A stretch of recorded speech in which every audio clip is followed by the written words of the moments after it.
Hey guys, High Moon here, bringing you our LOL Mooncast. Today we are actually going to be seeing another pro match like I promised. In the last video I posted one of my own games, but I said let's get back, let's focus on the pro matches. So this is going to be EG Puma versus MTW Dimaga, who of course are both famous players here. If you guys don't know him, or know both of them, EG Puma is going to be our Terran from Korea, and Dimaga is going to be our Zerg player from Ukraine. So this should be a pretty interesting matchup. This is going to be a best of 3. So yeah, I'm really excited to see some Terran action because I have not casted any Terran games yet except for that cheese game, which really doesn't count. So I'm really interested to see what is going on, how these guys are going to play. So yeah, let's just check it out. Looks like we got supply depot going down. That's pretty exciting, you know. Even pros gotta make supply depots too. So I'm just gonna go ahead and bring up the income tab here. And yeah, we got 12 harvesters versus 11.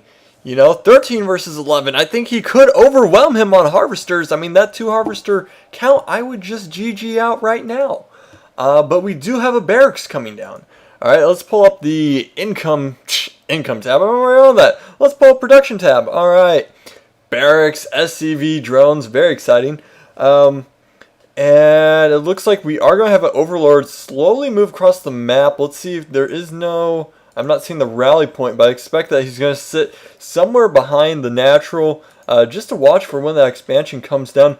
And it looks like Dimaga was able to pull his drone out right before the supply depot went down, so he did not get caught. Of course, he may have told it to attack the building SCV, which sometimes can loop you through the buildings.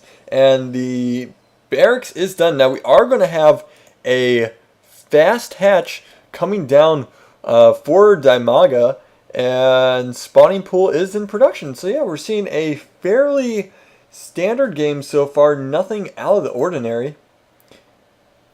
And first extractor is coming down, and we are switching over to an orbital command. So we have not seen any gas yet for Puma, so I'm wondering if he is going to go with the 2 racks expo style, possibly. And oh, he's going to go 1 racks expo. So this is going to be a really, it's kind of greedy, but not completely, because he did actually put down his barracks first. And we do not have any Marines in production, and now we're seeing, we are going to see him pick up double gas. So I'm trying to figure out what he's going to transition to. He's not going with the standard. Let's say, you know, you start with a quick command center and then open up with 3 or even 4 racks of Marine play. He is picking up those fast gases, so I'm interested to see what he decides to do with those. And we are seeing a bunker come down at the front for Puma. At the meantime, back in the Zerg base, we're just now starting Zergling speed, and there are queens coming out on the field. Interested always to see how soon they decide to put down the creep tumors, or if they're just going to continue to inject larvae. It looks like he is going to use both the initial ejects on the hatcheries.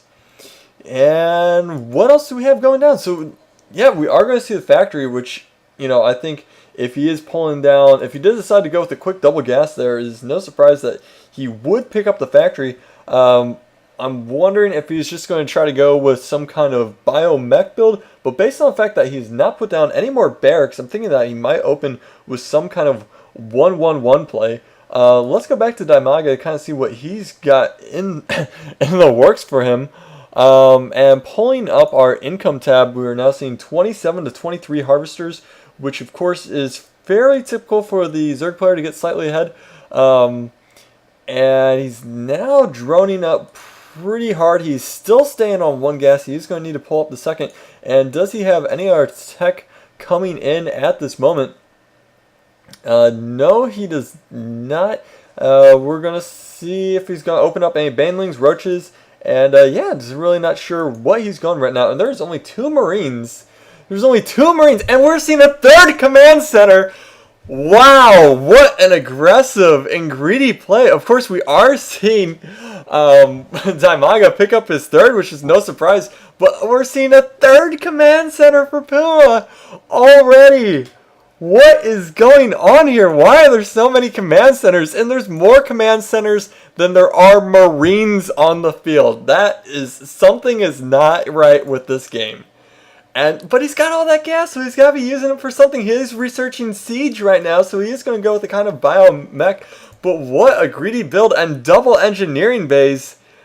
Wow, I have not seen Terran, and he did pull 2 Hellions. I apologize for missing those earlier. He did pull 2 Hellions across the field, but they're not going to be able to do anything. Speed has finished, and this game is just going crazy. He's opening with the third, and I'm wondering if he is going to rally some, so he's probably going to keep it in the main for a little bit until he fully saturates both his main and his second, because his second right now does not have hardly any saturation at all, so he's going to be using his 3 command centers to get crazy saturation. Of course, mules are coming down. Now, we do have a Spire coming down for Dimaga, so we'll have to see what type of damage he can do with that, and if he can kind of punish Puma for going for this early third command center. And just, wow, there's just, for a Terran, he really played the beginning of this game with only 1 bunker and 2 Marines. That is just nothing. Absolutely nothing. But if we do look from Dimaga's view, there's just, he hasn't really gotten a scout. He hasn't floated an Overlord into the base. So he does not know that this third is down, and he does not know what type of tech. But if he saw the third command center, he might have either decided, I mean, he's going to do a type of crazy attack, or he could have basically double expanded while that was going on. And now he's lifting off, he's putting down the third, but it looks like Dimaga is 1 step ahead. He has his Ling. Is he going to move it over to the left to block it? No, he is not, but Puma is not going to land it either. While that 1 Ling, there's no burrow, so he cannot burrow underneath. But the Ling is going to just be picked off, and now he knows that there is a third on the field. We have 7 Mutalisks coming down, plus we've got the hooks for the speed on the Banelings. Do we have any type of plus armor? No, we do not have any type of research being done for upgrades for Dimaga. However, it looks like 1-1 is just about to finish for Puma, which could put him in an excellent position, really using up that gas. He is going to stick with a biomech build here, and possibly there's an armory coming down as well. Might even see some Thors on the field. Really just not sure what to expect, and there are missile turrets coming down. So will these mutas be able to get up into Puma's face and do enough damage? This missile turret is in an excellent position. It's going to block anything from coming and sweeping in really fast. And the Marines do have, no, they do not have stim yet, so they will not be able to quickly ward them away. But these mutas are going to fly right in, and they're going to fly right out because they're not going to be able to do anything. He is trying to micro the weakened ones back, but it is just not going to work at all. Marines are ready to reinforce, and he is taking the 4th down at the bottom right hand of the map. And there is this Overlord, and I love this position because he cannot be seen. But like I said, the downside is that he did not float the Overlord in earlier, so he did not see what was going on inside the Terran base, which was a whole lot of macro and a whole lot of no defense. So that's kind of the downside of not using and sacrificing the initial Overlord. The upside is now it is in a really good spot. Of course, now that Medivacs are coming out into the field, it probably does not have much life left in him whatsoever. Going back to our Zerg side, now we do see the Evo chambers, and we are seeing double +1/+1. Whoa, actually, no.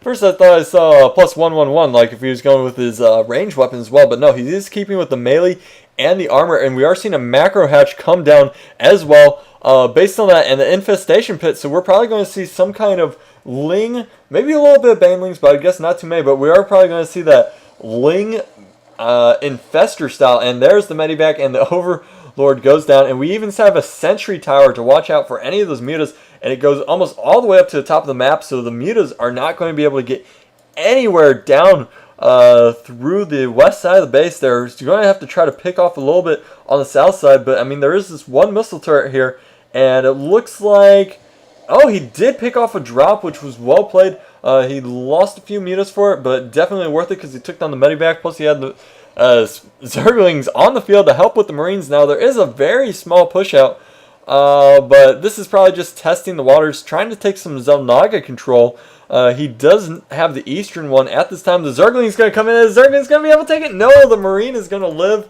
with about, well, now it's being healed, but it looked like it probably had about 2, maybe 3 hits left. A little +1 did just finish, so probably had about 2 hits left on it.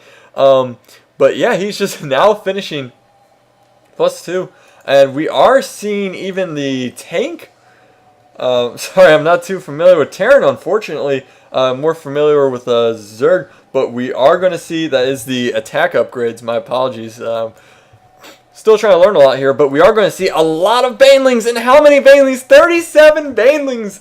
37 are in production. That is a lot, and they do have the speed upgrade. Now he's moving into a 4th. Is he going to get there in time to save his 4th? This will be clutch. He definitely needs this 4th to stay in the game. All the siege tanks are grouped up right now. They're taking them, but here come the mutas. The mutas are going to do a lot of damage, but the 4th, the spine crawler's gone down, but I don't think he's going to be able to take out the 4th in time. I think he's going to lose all these Marines, and this is really going to hurt for Puma. Is he going to? No, they're all going to go down, even the medivacs. That was a huge loss for Puma.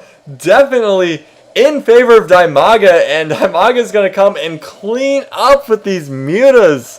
Wow, what a great defense, and what a great use of those Banelings. I am going to pull up the army, or sorry, I'm going to pull up the unit tab right now, and he used all of those Banelings. 37 Banelings just exploded on the field. But it looks like Puma has not had enough. He wants to go back in. He is out for blood because he knows that he cannot leave this 4th up. There's hardly any drones there. But he only has, well, he's got 1, 2 siege tanks, 2 medivacs, and just a handful of Marines. And now he is reinforcing with 2 more medivacs and even more Marines. Are there any, are there any more Banelings in production? Yes, there are several on the way, but where are they? They're slowly moving their way across the field. I don't know if he's going to be able to save the 4th this time. The Marines are moving in. The siege tanks are in excellent position to cross and take out the Banelings, but they're not able to. Mutas are trying to pack off these medivacs with the Marines inside. Of course, Banelings hanging out underneath the side, and the Zealous, the Zerglings are getting all up in the siege tank's face. What excellent control by Dimaga, keeping Banelings underneath the medivacs, bringing in to the mutas to try to pick off as many as he can. And what an excellent defense. He has all the right units he needed for that. Now, he did put down the Infestor Pit earlier, but he is not going to Infestors. He's gone for the Hive Tech. Let me look at the income right now, and it is actually really even. But let's take a look at the bases, see if anyone's getting mined out. Of course, the mains on both of them are getting quite low. Natural stills look alright for both of them. And that is a lot of saturation at the 3rd. And we are seeing another command center come out. At the same time, Puma is continuing to try to bank on this 4th. But I really think this is a losing battle, especially now that the creep is pulling up. Once this creep gets into the middle of the field, there's really going to be no chance. And this 4th base, while it is here, there is no saturation. And it looks like we are going to have a drop into the main of Puma. But there's already 2 spine crawlers there ready to defend. He might try to just pull around the front. And are there any Zerglings nearby or within running distance? I do not see any. But let me pull up the production tab really quick. And it looks like there are Broodlords coming on the way. And he is going to lose his infestation pit, but it really doesn't matter because he was not going for infestors. He really just wanted to get up to a hive. And the siege tanks are now saying we cannot use the high ground. Let's try this low ground. But this is not going to work, especially with 4 Broodlords on the way. I'm sorry, not on the way. They are on the field and they are moving out. And this tank is done. He just sat there. He accepted his fate. He was like, this is the end of my life. But I want to be known as the siege tank that stayed and fight. So he kept sieged up, you know, just for his own spirits and for people to remember him. But this game is not looking good for Puma. I think he really lost a lot trying to go for his 4th, and his early advantages of going for that really greedy build. There's a 2-2 versus these guys at 3 turns, so they're slightly ahead in the tech, but this is about to finish up. And now the Broodlords are moving out, but Puma's trying to move into the base. No, he's going to pull back to deal with this Zerg army that is massing and trying to pull down the front. Broodlords are slowly going to work, and the siege tanks are leading the way, but are they going to be sieged up in time? Yes, they are, but it looks like Dimaga does not even care. He's going in for the kill. He says, forget your army, I'm going for your base. And these Broodlords are actually going to use the choke point here to siphon all of the Marines in. But the Marines get taken down by the Banelings, but more are reinforcing from the front. Where'd all the Zerglings go? Oh my goodness, he lost a ton of army. Woo! It looks like, wow, I cannot believe what just happened. That entire army just vaporized. It just went away. And that could have been a huge, huge mistake from Dimaga, who I think might have just thrown his own game here. He went from 200 supply to 85 in about half a second. Wow, and the 4th is finally going to go down. Of course, it has not been mined at all, which is really going to hurt, especially now that his main is mined out. He does not have anywhere to go, and in one foul swoop, this game is turned back into Puma's favor, who's now taken his 4th and will quickly saturate it with all the extra SCVs that are hanging around his base. And now Puma is moving into the 3rd, and Dimaga calls GG. I cannot believe what just happened. Wow, I cannot believe we're watching these little Broodlords, but man, all the Lings just ran up into the base and got annihilated by the Marines, and the army just completely, what a switch of fate. What an excellent game. Like I said, this is a best of 3. I'll be posting the next 2 games very soon. My name is High Moon. I hope you guys enjoyed this, and this has been another LOL Mooncast.